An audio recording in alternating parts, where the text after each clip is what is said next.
Welcome to the Unitarian Universalist Congregation of Charleston. If you are a visitor here and would like to know more about us, just check out our hangings.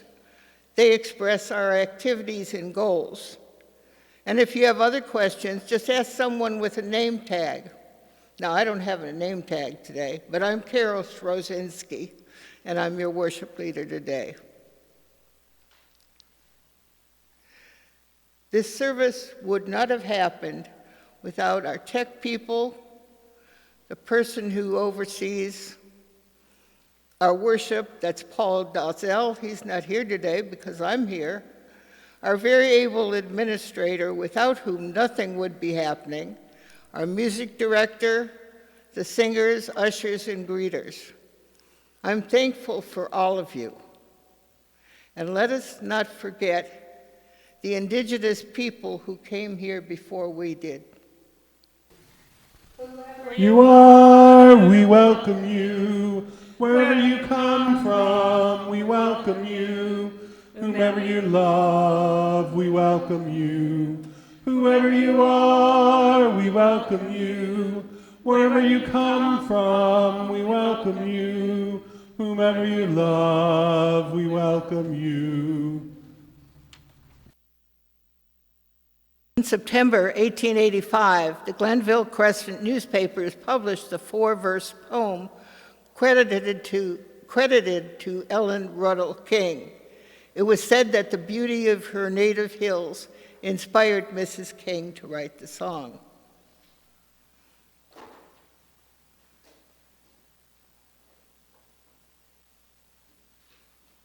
Now, the music was composed a little later by Henry Everett Engel, and it became the official state song 76 years later in 1961. I don't know what took them so long. The resolution officially to adopt the song passed the West Virginia legislature in February 3rd, 1961. Now, there's a Jesse James connection to West Virginia. I don't know, some of you probably are aware that supposedly, probably, the Jesse James gang robbed the bank in Huntington. Now, one of the people in the Jesse James gang was Cole Younger. You probably are aware of that. And he was taught by a man named Elkins, familiar name. And Mr. Elkins was a teacher, and he was astounded that Cole Younger became an outlaw. But they were friends their whole life. And there was even a story, and I don't know how much of this is apocryphal or how much is real, but they did keep in touch.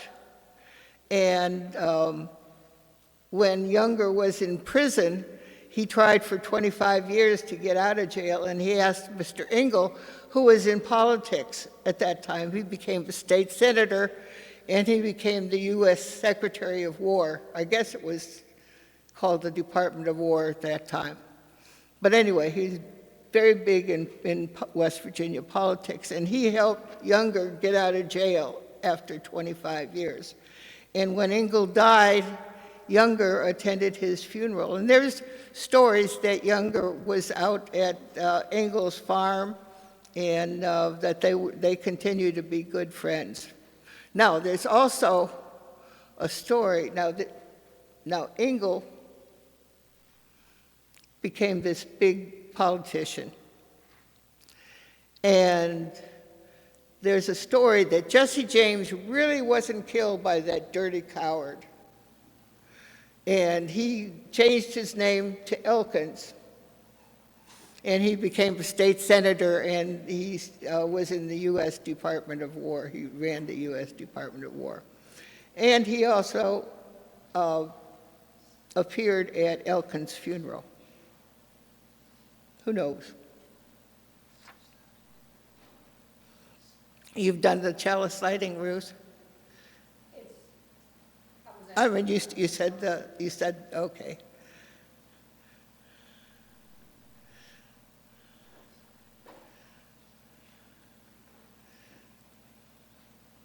Now it's time for our joys and concerns. It's time to remember those things for which we are thankful and for those that we are concerned about and that we are sorrowful for. Now there's joys, celebrating my sister's 1-year Serenity anniversary. Well, congratulations to your sister. Now there's one I can't read here. Could somebody help me? Karen, Whoever wrote that? I did. Nobody can read my writing. It says, lots of fun at Trivial Pursuit last night. Lots of fun last night in Trivial Pursuit. Well, I'm glad. I'm sorry I couldn't be there. Now there's a concern, and I can read this because it's written very well, in very good handwriting. Bill Richardson, who's a longtime member of this congregation, passed the other day, and his partner Penny, who now lives in California, said that Bill died of pneumonia, and his passing was very peaceful. He'd been ill for quite some time. He was living at the Bradley Care Home in recent years. And Penny would appreciate a card, call, whatever you're comfortable with.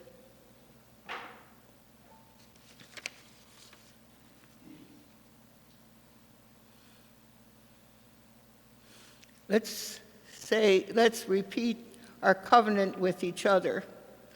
Love is the spirit of our faith, and service is its law. This is our great covenant, to dwell together in peace, to seek the truth in love, and to help one another. There's a lot of good things that have been happening in the environment in West Virginia. Significant progress has been made in cleaning up West Virginia's environment, but it's not finished. And with the government cutting out a lot of money for things that have to do with making our earth more sustainable, we don't exactly know what's going to happen with the money that has already been promised to West Virginia for different kinds of cleanup. And there's so much that still has to be done, even though there's a lot of things that have gone on. For example, ongoing efforts target legacy pollution, including $29.2 million for plugging hundreds of abandoned oil and gas wells, and $140 million annually for abandoned mine reclamation. However, long-term challenges remain. I think you're all aware of that.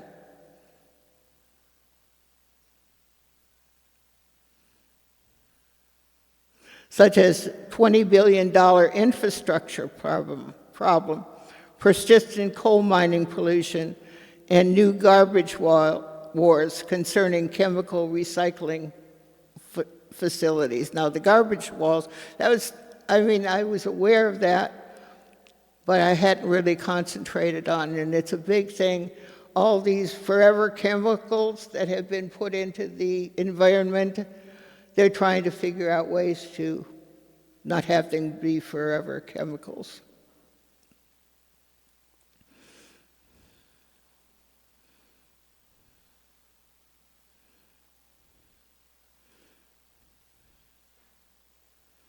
There are several key efforts and challenges. Legacy pollution. Over $50 million was recently awarded to clean up, plug, and remediate abandoned oil and gas wells in Virginia and improve water quality and reducing methane. Now, do you know, and this is was astounding to me, that 1 in 10 families do not have safe water? That's an awful lot of people. Now, there's mine cleanup. Abandoned mine lands are addressed with the federal funding, supposedly, authorized through 2037, supporting projects like improving stream health.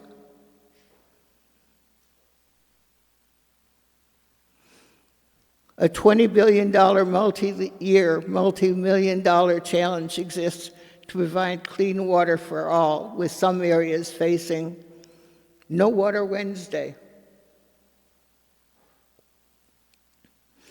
Environmental concerns. While some areas are being restored, new concern exists over advanced recycling projects that critics argue could introduce toxic waste and greenwashing. I don't know what greenwashing is. Does anybody know? Neil knows. I thought you might.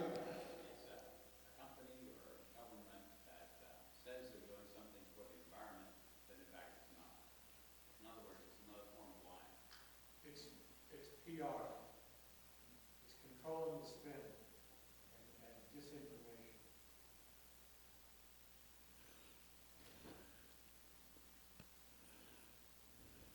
And there's cold field issues, of course. Some communities, now a lot of these things that have been cleaned up are being done not by the government, but by people in communities. If you're familiar with the Coal River, which I think it's 25 years ago or something, it was cleaned up, and it was done by people in the community. So while government, now the people don't have enough money to clean up this vast pollution that we have, and we need help from the government. And if the government doesn't help, it's going to take a lot longer. Now, some communities face persistent no power Fridays, alongside an ongoing environmental degradation from past industrial activities. Annual the scale of industrial legacies, that sins of the past, and we've been digging coal for well over a century. Means that cleaning up the environment is a long-term, ongoing effort rather than a completed task.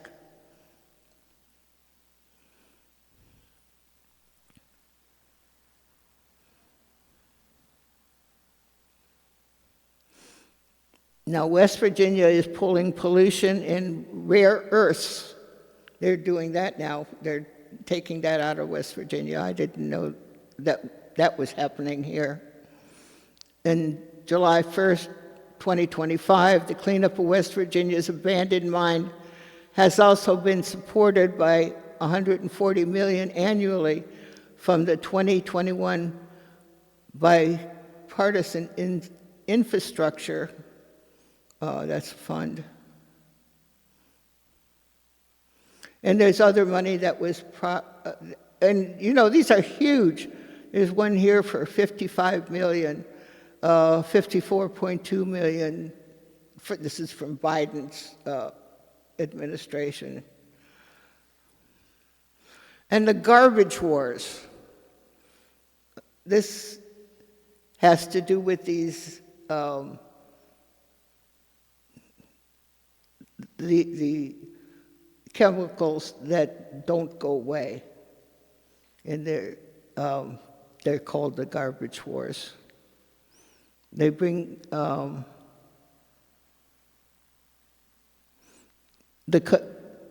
they're trying to clean them up. They're trying to figure out ways to clean them up in the form of so-called advanced chemical recycling. But they really don't know how to do it yet. Clean water access in West Virginia, considering the following points. As I mentioned, 1 in 10 families in West Virginia lack safe drinking water. Many rural areas face challenges due to aging infrastructure and contamination. The state, if you remember, there's been a lot of water leaks in Dunbar, and that's because of aging structure.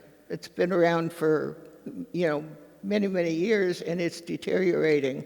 And there was never any real plan for upgrading it. So they have leaks, and they have to fix them. But it's temporary solutions. The state also has a high percentage of private wells, which may not be regularly tested. And economic factors, we all know that, economic factors contribute to the inability to afford water treatment solutions. Environmental solutions issues such as mining and industrial runoff affect water quality. Community initiative, it comes back to the people, but the people don't have enough money. But community initiatives are underway in many places to improve water access and safety. Now, there's a thing that's happening in the legislature Monday and Tuesday. And Monday is Environmental Day at the legislature, and Tuesday is Black Policy Day. Monday is Environmental Day, and Black Policy Day is Tuesday. And if you possibly could get to the legislature and talk to them on Monday and Tuesday, that would be great. You can always call, though, and the calls somebody. Your husband, Ken, said he makes several calls every week. No? You don't know. But he said he does, and that would be great. I wish I could say that. I do make calls, but probably not as regularly as that. But anyway, Environmental Day is tomorrow, and Black Policy Day is Tuesdays.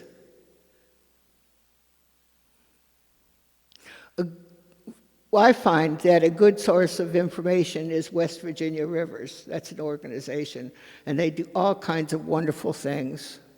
And if you need more information on specific bills, I can send you something. If you let me know after the service, I will go home and I will send you some information. But it was way too long, and your eyes would glaze over if I started listing bills. But if you want that information, I can get it to you. But look up West Virginia Rivers. They have an awful lot of really good information.